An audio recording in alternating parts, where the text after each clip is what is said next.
What's up, golfers? This is the pace of change. It's about family, it's about fitness, it's about fun, and it's about fast. It's about changing perceptions about the sport of golf. Golf is a fitness sport. Recreation, community, engaging with all age groups. It's something I've never ever thought of playing, but I actually really think it would be fun. I had to wait 25 minutes on that tee box. The fact that I'm not doing anything about this is the reason that it persists. It is undeniably different.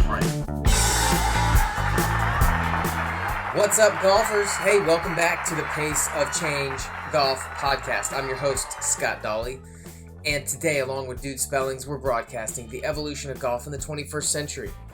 Each week, we profile and interview the pioneers, the entrepreneurs, the game changers, the innovators, yes, the difference makers in and around the world of golf. Pioneers like Roberto and Laura Balestrini with foot golf, or Alex Van Allen with fling golf. Revolutionaries like Rob O'Loughlin with soft spikes and laser link golf. Entrepreneurs like Brad Powers at Hustle.com or Tony Pollock with the amazing Golf Ball Locator app. In fact, you can find our entire library of past episodes with show notes at our website, paceofchange.com. While you're there, hey, take a quick 3-question survey about your dream golf scenario for us. We're interested to see the feedback from our listeners. Also, there are incredible show sponsors and affiliates page. Scroll through our list of sponsors and you're going to find exclusive listener discounts on some of their latest, greatest, game-changing golf products and services. You'll also find our social feed because we want to keep you up to speed on the latest developments in 21st century golf. Think Kevin Na last week. That's right. We want to do our part when things like a PGA Tour pro playing speed golf on Sunday at the season-ending Tour Championship presented by Coca-Cola and FedEx are shooting even par in under 2 hours. Like, we want as many people as possible to know about that, so we're going to do our part to get that out. And if you're looking, you're going to do your part to get that out as well, because that is part of the future of golf. That is future golf. Now, speaking of speed golf, did you know October is Speedgolf Month here at the Pace of Change? That's right. And we want you to celebrate it with us. It's so much fun. If you haven't tried yet, we definitely want to tell you, hashtag play speed golf, hashtag it's about time. Now, our sport's most anticipated event, the Speedgolf World Championships, is taking place October 17th and 18th. So from now until the end of October, we're going to bring you into the world of speed golf. We're going to interview some of the top-ranked professionals in the game, and then we're going to release the inaugural Speed Golf Power Rankings, which is a voter-supported ranking. It's not like the official World Golf Rankings. That's going to happen on October 10th. Then we're going to release a podcast on October 11th to discuss the rankings. We're going to have Alan Phillips on the podcast, Dude Spellings, and myself. We're going to make some predictions about the outcome of the World Championship. So definitely stick around each week for that. All right, to kick off today, we got Parass Shah, the new director of Speed Golf Austin. He's working alongside Dude up there in ATX to grow the sport. Parass actually just played his first round of speed golf a few months ago. I was there. We had a great time. Like so many others before him, it clicked. The dots lined up. Speed golf made perfect sense. So over the summer, Parass and Dude started a weekly morning speed golf workout, and it's been attracting runners, golfers, and many young Austin entrepreneurs looking for new, creative, and challenging ways to stay fit outdoors with friends, and they still get to work on time. Then Parass went ahead and registered for the World Championship, and he got invited as a first-time participant. So we're excited for him, and with blazing fast speed, this guy's like a bullet. Parass could be a factor at the top of the leaderboard. I think he is. If he believes he can be, I think he will be. All right, some of the topics included today: benefits of speed golf, developing your own speed golf strategy, training preparations for the World Championship, and of course, Kevin Na playing speed golf at the Tour Championship. All right, Parass Shah, Dude Spellings, here we go.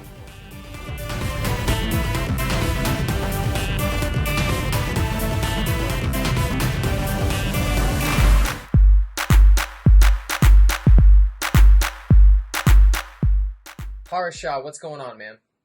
What's going on, guys? Dude, good to be here. I've only met you once in person, but we had a great time together. We were playing speed golf up there in Austin. And since then, I know that you've been playing on like a really consistent basis, enjoying it. And since then, Dude has actually started running with your running group And, Yep. and so you guys are hanging out like a couple times a week. And I just want to let you know I'm really jealous, and I wish I was up there able to do it with you guys. But why don't you introduce yourself for us real quick? Yeah. So I'm from Austin. I'm 25 right now. Grew up in Austin. I ran at high school here. Went to Bowie High School. Then I went to LSU, and I ran track and cross country there. I graduated. I moved to Dallas and took a job in Dallas. Honestly, when I was done running at LSU, I pretty much had resigned to the fact that I would never run another step in my life. I got to my first job, and I looked around, and guys that looked like they should be 25 looked about 40 and 100 pounds overweight. So my no running lasted like about 4 days on the job. I ended up doing, I didn't train hard, but I did run almost every day. And just kind of maintaining fitness got me back into, running more. And I think I ran maybe 2 or 3 races total during my time in Dallas. I was there about a year, but, I didn't really care about racing. I honestly just, didn't want to become big. And I'm currently 5'5", 105 pounds. So, I basically just didn't want to become big.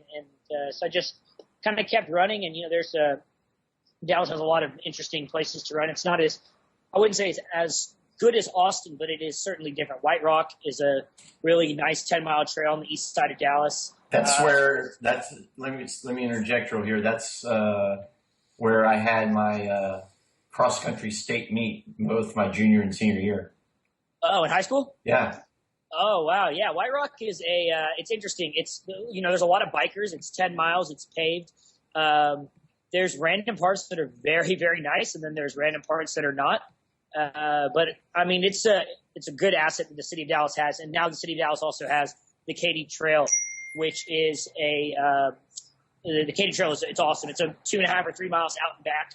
So 6 miles total of running, and there's a bunch of bars, and a lot of young people live down there. So I would run on that, every once in a while. But most of my running definitely was spent on either White Rock or some trails in Plano. And then after that, I moved back to Austin. I had played some golf in high school. One of my really good friends played golf at Texas State in San Marcos, Marcus Opheim, and he's one of the most talented individuals you'll ever see swing a golf club. The dude hits it 1.5 miles. It's a piercing draw, and he is a really good player. So I played a lot with him in high school. I didn't play on the high school team or anything, but it was kind of just a hobby. And even during my time at LSU, I played golf very regularly. Probably too much for a kid that was in college and running. But I don't know. I'm an ultra competitive person, and I got the bug, and I was like, I have to be competitive 24/7 at whatever I'm doing. And golf was another avenue to spend 3.5 hours outside. I like being outside. It was a good avenue to be outside, and I really, really played a lot of good golf in Baton Rouge. There's a couple of awesome courses.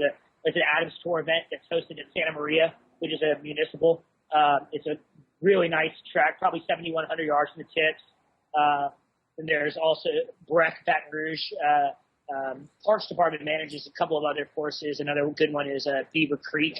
And we played the LSU golf course, which is about 5 minutes from where I lived in college. Isn't that called the University Club, right? So the LSU men's golf program practices at University Club, which is another 5 miles down the road. It's a private club redesigned by David Tons. It's like 7,600 yards from the tips. I think there are, by my count, I think there's 13 fairways that I can't reach from the tips. So if I played from the tips, I would hit like driver hybrid basically to get to the fairway. We played back when I was playing on the Adams Tour. It was called the Tight Lice Tour back in 2005, but we played it. It was actually played at the University Club. Yeah, so they just redesigned it. It must have been 2010 or 2011 they did the redesign. Since then, the LSU men's golf program has won a national title and been in the semis. Yeah. So I think a lot of that is due to the renovation. The course is probably one of the hardest, if not the hardest, college golf course in America. So cool. So you guys have something you're training for, something you look forward to, which is awesome. The 2016 Speedgolf World Championships coming up, 5th annual at the Glen Club up in Chicago. So tell us, Parass, about your training in deciding to do this. What have you been doing leading up to today to get ready for the championship? Yeah, so I guess I'll first talk about how I even kind of got into speed golf. So, you know, I had a teammate in college named Frank Bone, and we called him Bonesaw. Really good runner. But funny enough, he was I don't know, looking back on it, I probably think he was a better golfer than he was a runner. I mean, the dude was a phenomenal player. I'd never even heard of speed golf or anything. And I think I was sitting around one year, and I saw you guys, and I think Chris Walker, right, from Notre Dame in the Woodlands. And it was on a Saturday or Sunday afternoon, and NBC had a 1 hour special, and one of my buddies in college was like, hey, I think you should try this. You're a pretty good golfer, and you're a pretty good runner. You'd probably be pretty good. Never thought anything of it. Never even knew how to play. I didn't even comprehend, like, hey, you have to go get the first tee time, or I never thought any of the logistics. So maybe about 6 months ago, I started playing in Dude's league, Austin Skins. And the very first round, I played with a guy named Chris Vizera. And Chris says, hey, you're a runner. I said, yeah. And he goes, yeah, you look like one. You should talk to Dude about speed golf. And so I didn't mention anything to Dude for about a month or so. I was like, okay, this guy Dude is nerdy, and I don't want to – I mean, this guy wants to play speed golf. I was thinking, man, what a weirdo. I'm not going to tell this guy Dude about the fact that I run and play golf. I'm just going to keep it to myself. Those are two of the nerdiest sports. And so I remember it exactly. It was beginning of May. We go out to Grey Rock. We play. I flew up. I shot like 85 at a course that I probably played more rounds on than anybody in the history of the golf course. I've lived there all my life.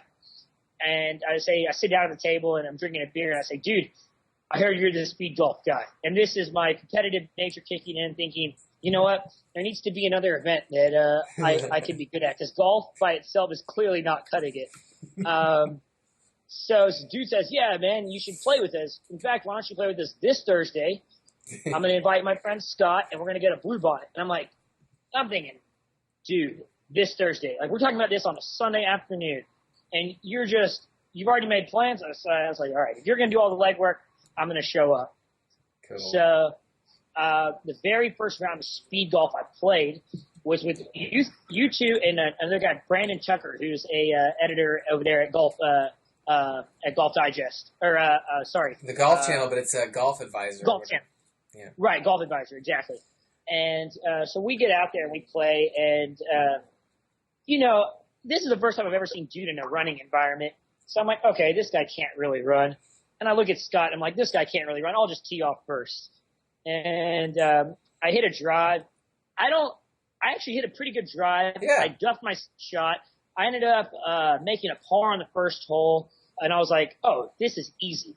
And I probably had 4, maybe 3 minutes on Scott when we made the turn. I get to 14, and my arms totally lock up, and I cannot swing a golf club. And Scott just breezes by me like there's nothing happening, and I'm like, this is a guy who's literally 4 minutes slower than me over 5K, who just walloped me in effectively like 15 times 400 or 16 times 400. So I go back to the drawing board, and I'm talking to Dude about it the next week. And Dude was like, you know, it's not really like, he told me it's not as much running as it is, you know, basically how you control your effort over 18 holes. And so I went back and I thought about it again, and I was like, okay, look, I'm 105 pounds. I don't hit the ball as far as everybody. So, you know, there's going to be a little strategy employed here. There's no need for me to hit driver. The reality is that I hit driver maybe 20 or 30 yards farther than 3 wood, and it doesn't present any discernible advantage, and it's a lot harder to swing a driver 14 times in a round. Right. By the time you get to 11 or 12 swing, it is really hard. So I'm thinking about this all week, and I won't forget this. I texted Dude probably 30 times that week. Hey, I think I'm going to play with this setup. 3 wood, 6 iron. Dude doesn't even respond. He just like, what an idiot. This guy just keeps texting me about this garbage. That's not what I was thinking, by the way. So anyway, so the next week I'm like, dude, we got to try this again. So I think within 2 weeks we started playing at Hancock, which is a muni. It was 9-hole. It's a 9-hole muni. It's about 2,900 or 3,000 yards, which is where we play every week now on Thursday mornings. And the very first round we played, I brought 4 clubs, and I totally changed my style of playing. I brought a 3-wood. I brought a 6 iron. No, I brought a 3-wood. I brought a 7 iron the first time. I brought a wedge, and I brought a putter. And we've played that course now probably 12, 13 times. We have a couple buddies that come out with us. I think the most people we've had out there one time was 6. And we've had most of the weeks we have 3 or 4 people that show up. And everyone that's played with us has had a lot of fun. And I tell you what, I've tried every method. I've played with 3 clubs, trying to finish as fast as possible. And I've kind of shot a higher score. Then I played with 5 or 6 clubs and maybe was more deliberate and shot a lower score, but then was considerably slower. And then I've watched Dude this entire time actually get progressively better, both running-wise and golf-wise. And I think Dude and I actually are tied for our best round ever. And I think our scores were for 9 holes. We play 9 every Thursday morning. I think my best was in 19 minutes, I shot 8 over. And I think Dude shot something like in 28 minutes, shot 3 over. So somewhere around there, our scores are pretty much even. And it's funny because we play 2 very different styles. I finish and Dude is literally on 6 green. I mean, and I'm 2 or 3 holes ahead. But Dude, hasn't lost the ball and he's playing, even par golf or 1 or 2 over. It's even amazing because you go watch Dude and Dude hits, Dude honestly hits a 3 iron, probably about as far as I hit a driver. But the thing about speed golf is that distance matters a lot less. What really, really matters is how can you find your ball? Is it moving forward? And it's all about eliminating damage. So doubles are not good, but pars are basically birdies and bogeys are pars. So how can you get to the green, give yourself a 2-putt at a bogey? And if you sneak in a bunch of pars and a couple of birdies and you get lucky, you're going to shoot low. If you can't and you eliminate and you avoid the doubles, you will play good speed golf. And I think a lot of that right now, what we've been doing every week is we've been tinkering. Even Dude has brought a different amount of clubs. He's played faster. In his early weeks, I believe he was finishing in like 33, 34 minutes, and he's been coming out now and doing 28, 29 minutes. I think even a 24-minute in there, right? No, 26 I think was my fastest. 26. So you see different styles, but I think the great thing is, honestly, Dude's kind of like me. He's a golf nerd. Like us, please. Like us. Like anyone listening to this Exactly. And it's great because Dude goes to work and he's already played 9 holes. And he's ran. And we are done by 7:20, we could wrap up and be done. And Dude and I have been just doing a couple miles at the end just to jog along the golf course. Hancock is actually in a really central part of the city, and it's actually surprisingly, it's a really pretty course. The entire neighborhood is really nice around there. But yeah, so that's how I kind of got into speed golf. And then Dude told me after I played with you, Scott, Dude was like, you should sign up for the World Championships. I think you could be pretty good. So I'm headed down there in October. My current index, I think, is like 6.5. The best handicap best index I've ever had on record was a 5.0. And when you factor that in, you have to think that, like, I also hit the ball, at 105 pounds and 5'5". I'm hitting the ball, a good 30, 40 yards less than a lot of people. So I play pretty solid golf a lot of times on longer courses that I get onto. I run into a lot of trouble because I'm hitting hybrids into every holes. Dude has seen me play at Falcon Head where I think I hit hybrid into like 12 greens. And all the par 3s, I had a 3-wood or a hybrid in my hand. So, which is fine. It's just how I have to get around a golf course. It's just different. It's a different way to play. When you start talking speed golf and you get to these 6,400-yard courses, which is how they kind of set up the World Championship. It's going to be a little shorter than that. It's going to be a little shorter. So it's going to be a lot more neutral. I won't be penalized as hard for not hitting the ball as far. So that'll be great, and that's going to be a whole lot of fun. So that's kind of my journey into how I started into speed golf. Dude roped me in, and I've been like, I wouldn't say addicted, but I think it's like I think it's really fun because it combines two of my favorite things. I'm a golf addict, and I love I like running. I love running. I've run all my life, and I've played golf on a consistent basis since I was 12 or 13 years old. One of the things that a lot of people bring up when they talk about speed golf, if they have never heard about it or they haven't played it, is they wonder what their score is going to be like when they compare it to playing a traditional round of golf. And I think quite obviously at the outset you think, I'm going to shoot way higher because I'm going to be rushed and I'm not going to have my time. And I have this perception of the game that's been given to me, which is if you don't take your time, you know, and you don't go through a pre-shot routine, you cannot play good golf. And so tell me about your experience in comparing traditional golf with now playing speed golf and being like totally psyched about it, into it, strategy, this whole new dimension of the game opening up to you compared to the traditional game. Yeah, so I think generally, even before speed golf, I am probably one of the fastest players you'll ever play with. I take half of a practice swing, I shoot the yardage, and I hit a golf club. And every good player, I mean, I'm a decent player. Every good player, solid player, has told me, and I think there's a direct correlation with this. With, you know, they basically say you will never see, there's a higher likelihood of a player being very good and playing faster than there is a slower player playing good. And I think a lot of that is because golf has this persona that it's slow, that a lot of people take so much time that it kind of psychs them out. I can't tell you how many times people have missed 3 and 4 footers because they sit around and they read the putt. And I'm like, dude, if you just walked up there and gave it a tap, you know, you got a 90% chance of making it. Every second that you stand over that ball, that percentage goes down. You start to freak out. You start worrying about your stroke. It's like, hey, this is a flat 3-footer. You make 100 of these in a row a lot of times.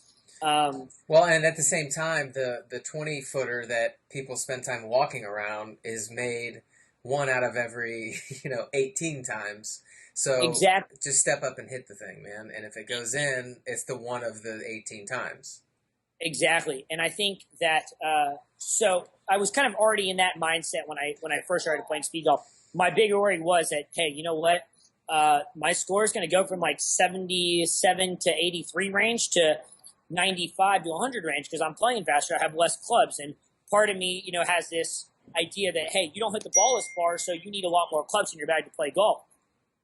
Well, what I learned was that, my normal 7-iron is I hit it about 155 yards. Well, what I learned is that I can actually kind of blade a 7-iron 170 yards, and I can also hit a high 7-iron about 130 yards.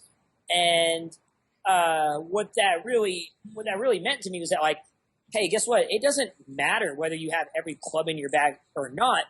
The reality is that as long as you have a ballpark distance and like the contour of the land, then you're going to be okay. What I mean by contour of the land, and dude will know this hole exactly, but if you go to the new number 3 at Hancock, it's about a 304, maybe a 320-yard par 4, and it is straight downhill on your second shot. So you have the green is tucked away, it's really narrow, and it's downhill. And so when I play normal golf, I would hit driver 7-iron, driver 8-iron into the hole.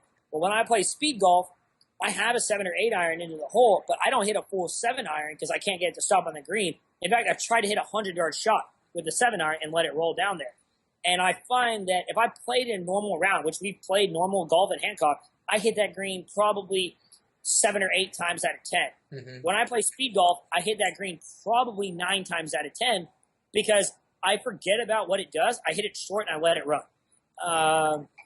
And so I think now that's not the same for every shot. But the point there is I think that there's way less propensity to blow up than there is in normal golf. In normal golf, I can hit a pull hook. I can hit a really bad slice. I can find myself in a lot of trouble. But when I play speed golf, all I care about is advancing the ball forward and straight. And a lot of that is I start taking less risky shots. I don't go necessarily at the right yardage. I just say, hey, who cares what the yardage is? Hit a full club. You're too far out to hit the green anyways. Or, this is within your range. Why don't you just hit a little punch shot down the middle? So do you feel like your handicap as a speed golfer is within 10%, 10 to 15%. Right. And sometimes it's 10% better, and sometimes it's 10 to 15% worse. Within reasonable limits, I think, for your normal person, as long as you're moving pretty decent down the golf course, you're gonna finish pretty quick, and you're going to you're gonna have fun, and you're not gonna blow up. I think you're less likely to blow up playing speed golf than you are regular golf, for sure. It gets hot out there in a normal round.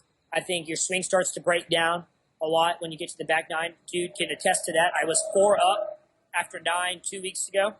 And I would say that my swing completely broke down, and I was like 4 holes away from closing him out. And dude won 4 straight on the back, and then he ended up closing me out on like 17. So, but I think honestly, I look back at that, and I think a lot of that is that I was out there for so long. Once things started going south, I just had all that time to think about it. And I would watch dude hit good shot at one after another. And it would be like, wow, I got 6 more holes. And I just watched this lead slip away.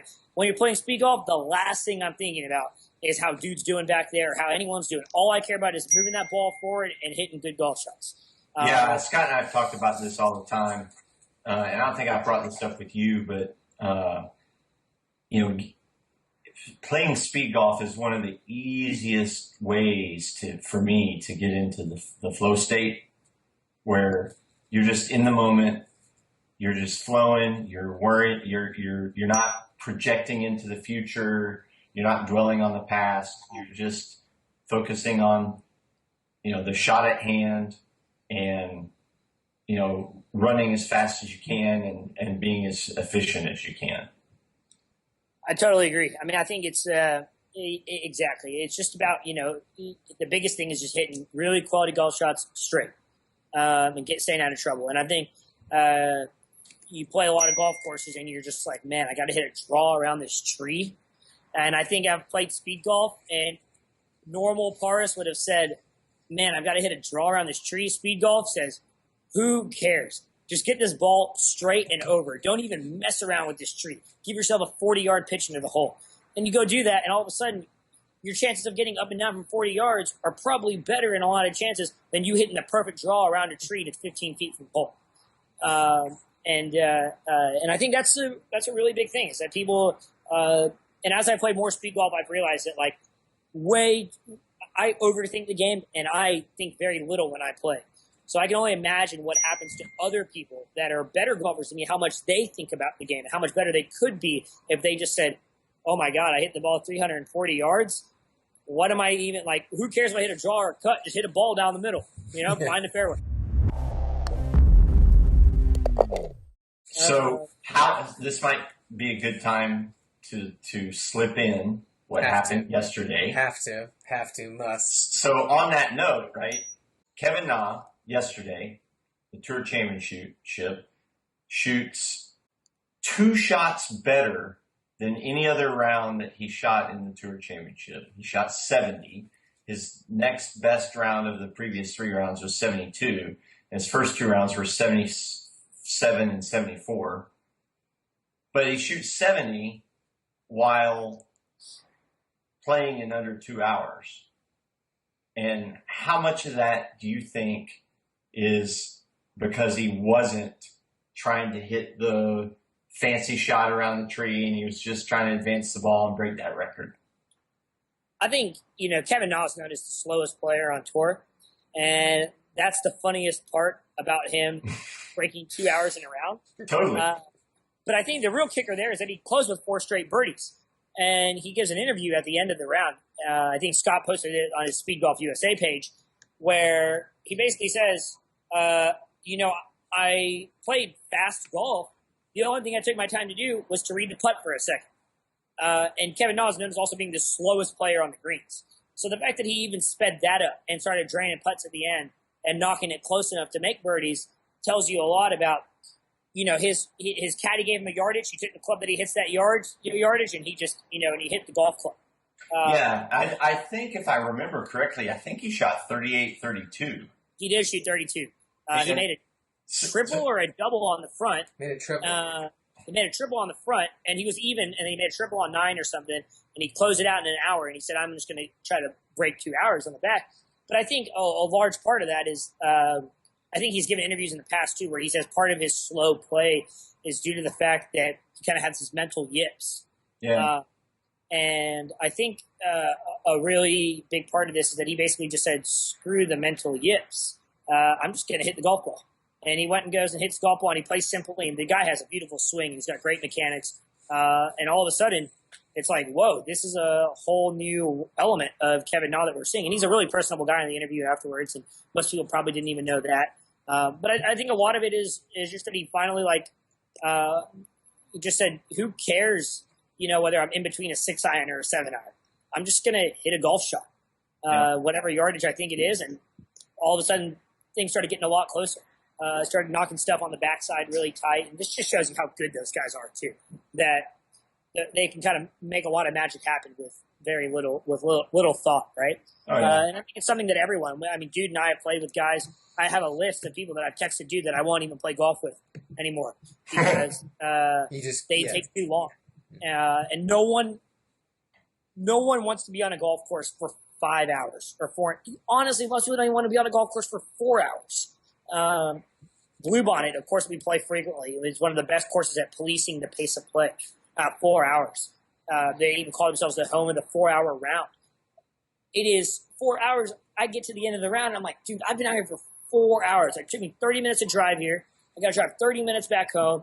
This is the entire day at the golf course, which is fun. I like playing golf, but not everyone is like me. A lot of people want to play, once in every couple weeks, and they don't want to play with slow people. And I can't tell you how many times we've been on a golf course with really good players, mini tour guys, where they're playing in a small skins game worth $100 or $50, and they're reading putts from every direction.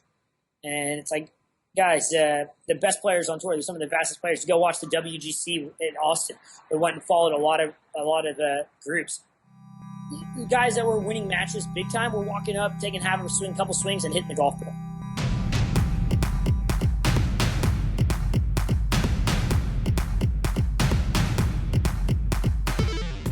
All right, everybody, episode 33 with Speedgolf Austin director Parass Shah, Dude Spellings joining along. So much to talk about, in fact, that our interview went about an hour and a half. We just brought you 30 minutes right here, so we're probably going to bring you another 30 minutes tomorrow and another 30 minutes a couple of days from them. So be sure to check those out. We do have another Speed Golf guest next week, another top 5 player in the world, so you want to be ready for that as well. Hey, we hope you enjoy our weekly podcast with the thought leaders, pioneers, and game changers in the golf industry. Thank you for listening today. You can support our efforts as well. Follow us on Facebook /Pace of Change. If you haven't done that yet, go do that. Also over at Twitter at Pace of Change Pod.